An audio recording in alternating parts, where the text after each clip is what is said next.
कल के chest session के बाद अगर ट्रेडिशनल तरीके से सोच के देखें तो आज होना चाहिए एक बैक डे, लेकिन अनफॉर्चुनेटली आज हम बैक ट्रेन करने नहीं जा रहे हैं। और इसके पीछे कोई भी रीज़न नहीं है कि आज हम बैक ट्रेन नहीं करने वाले हैं, क्योंकि पर्सनली अगर मैं अपनी बात करूं तो जैसे मेरा थॉट प्रोसेस वर्क करता है तो उसके अकॉर्डिंगली मैं अपनी फिजिक को खुद एनालाइज करता हूं, और जो भी अपने स्केड्यूल में मुझे नेसेसरी चेंजेस बनाने होते हैं तो मैं वो खुद ही रिफाइनमेंट करता हूं।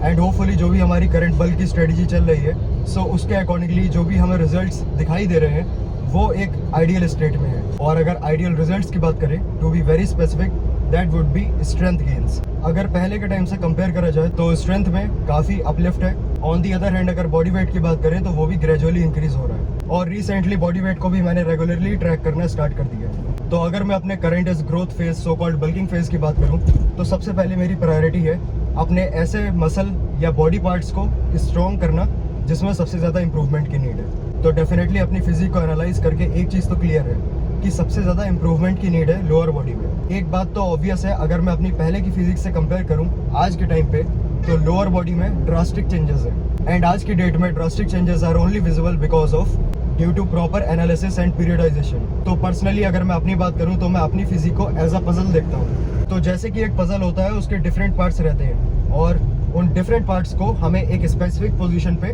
जोड़ना होता है और तभी जाके वो पजल सॉल्व होता है। तो मेरे लिए पर्सनली मेरी फिजिक भी एज अ पजल है। जैसे मेरा थॉट प्रोसेस वर्क करता है ये बिल्कुल भी ज़रूरी नहीं है कि किसी और इंडिविजुअल का भी ऐसे वर्क करता हो। ये डेफिनेटली डिपेंड करता है उसके पर्सनल ऑब्जेक्टिव्स पे।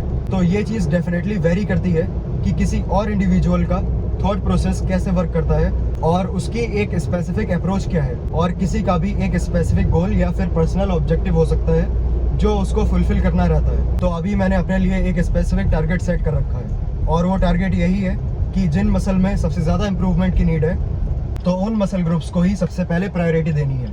तो आज का प्लान एकदम क्लियर है। Today we are gonna hit hamstrings, glutes and calves. तो चलो पहुंच गए जिम, सीधा स्टार्ट करते हैं अपना सेशन। आज का प्लान एकदम क्लियर है। सबसे पहले स्टार्टिंग कर रहे हैं सीटेड काव्स से, क्योंकि यही एक ऐसा मसल ग्रुप है जिसमें आप सबसे ज़्यादा इंप्रूव कर सकते हैं। तो प्रायोरिटी एकदम क्लियर है। सबसे पहले काव्स के लिए वर्क फिनिश करते हैं, तो जल्दी से कंप्लीट करते हैं अपने 2 working set of seated calves.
Machine के 2 वर्किंग सेट, और इसका फोकस हमारा यही है पहले हैमस्ट्रिंग्स को कम्प्लीटली आइसोलेट कर देना है।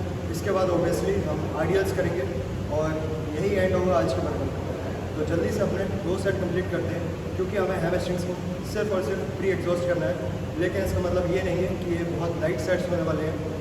ऑब्वियसली फोकस हमारा वही रहेगा, सिर्फ और सिर्फ प्रोग्रेसिव ओवरलोड। तो लास्ट टाइम हमने जो भी वेट चूज़ करा था आज डेफिनेटली उससे हैवी जाने वाले हैं। और या फिर अगर वही वेट चूज़ करते हैं तो फोकस ये है कि रेपिटेशन ज़्यादा निकालते हैं। तो टाइम वेस्ट नहीं करते, स्टार्ट करते हैं अपना पहला वर्किंग से।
Depending on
तो आफ्टर लाइंग लेग कट अब प्लान है आरडीएल्स यानी कि रोमेनियन डेड कट। और हमेशा की तरह हमेशा भी स्मूथ मशीन पर करेंगे और फोकस हमारा यही है प्रोग्रेसिव ओवर टू। तो लास्ट टाइम हमने जो भी वेट चूज़ करा था सिमिलर, आज भी हमने सिमिलर वेट चूज़ करा है, लेकिन आज का टारगेट है ज़्यादा रेपिटेशंस। तो ये कहना बिल्कुल भी गलत नहीं होगा कि hamstrings are the biceps of your body. तो जैसे अपने बाइसेप्स को ट्रीट करते हो, मैं बिल्कुल वैसे ही अपनी हैमस्ट्रिंग्स को वैसे ही ट्रीट करता हूँ। Many people like to have big biceps, and if you really want to have big legs, then you have to have bigger hamstrings. तो प्लान क्लियर है, इसके 2 वर्किंग सेट करते हैं, इसके बाद एक मूवमेंट करेंगे ग्लूट्स के लिए और एंड करते हैं अपना वर्कआउट।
और ज़्यादातर हम ग्लूट्स को टारगेट करने के लिए हिप थ्रस्ट मशीन यूज़ करते हैं, लेकिन आज के लिए जस्ट फॉर अ चेंज हम हाइपर एक्सटेंशन मशीन पे ग्लूट्स को टारगेट करेंगे। और हाइपर एक्सटेंशन मशीन ज़्यादातर लोग यूज़ करते हैं अपने लोअर बैक के लिए, लेकिन अगर इसमें स्लाइड सा वेरिएशन यूज़ कर सकते हो तो हम बिल्कुल अपने ग्लूट्स को आइसोलेट कर सकते हैं। तो इसमें एक स्लाइड सा वेरिएशन ये है, जब हम हाइपर एक्सटेंशन अपनी लोअर बैक के लिए करते हैं तो हम अपनी बैक को एक आर्च पोजीशन में रखते हैं, यानी कि हाइपर एक्सटेंडेड पोजीशन में, तो एक कर्व बना रहता है। लेकिन अगर हमें स्पेसिफिकली ग्लूट्स को टारगेट करना है तो अपनी बैक को अगर स्लाइड राउंडिश रखते हैं तो हम अपने ग्लूट्स को ज़्यादा आइसोलेट कर पाते हैं। तो स्ट्रेच मैक्सिमम नहीं रहता है, लेकिन कॉन्ट्रैक्ट हम मैक्सिमम कर सकते हैं। और इस स्पेसिफिक मूवमेंट में मेरा mind muscle connection hip thrust से अगर कंपेयर करूँ तो ज़्यादा अच्छा है। तो आज के लिए बस इसके 2 सेट्स करते हैं और फिर देखते हैं कि क्या प्रोग्रेस है।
सबसे पहले हमने स्टार्टिंग करी काफ से, सीटेड काफ मशीन के 2 वर्किंग सेट, और उसके बाद हैमस्ट्रिंग्स के लिए हमने pre exhaust focused lying leg करके 2 सेट करे।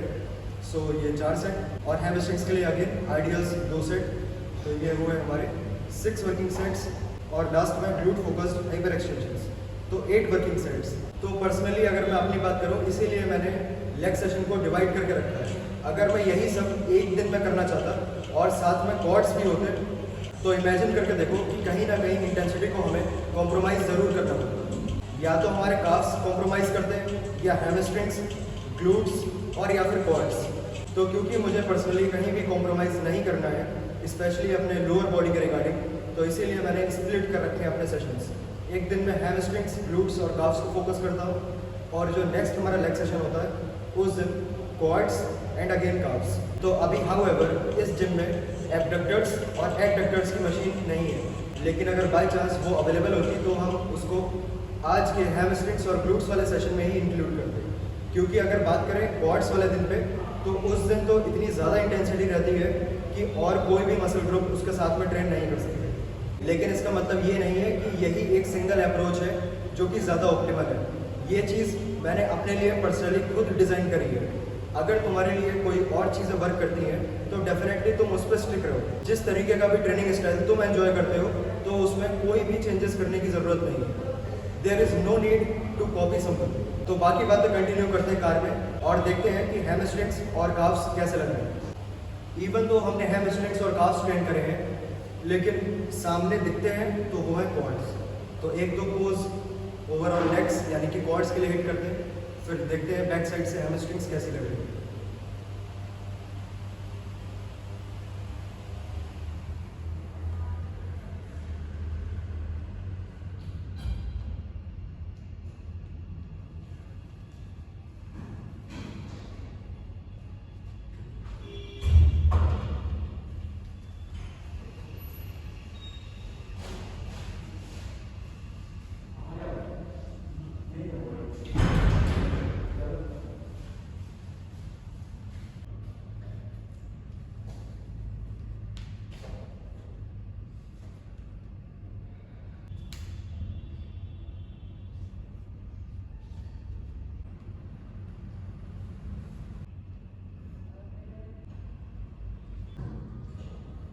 और काफ़ी प्रोडक्टिव सेशन रहा आज का। और जो भी हमने अपनी स्ट्रेटजी बना रखी है कि किन मसल ग्रुप्स को हमें इस समय ज़्यादा प्रायोरिटी देनी है, तो उसके लिए सबसे पहले हमारी प्रायोरिटी है लोअर बॉडी।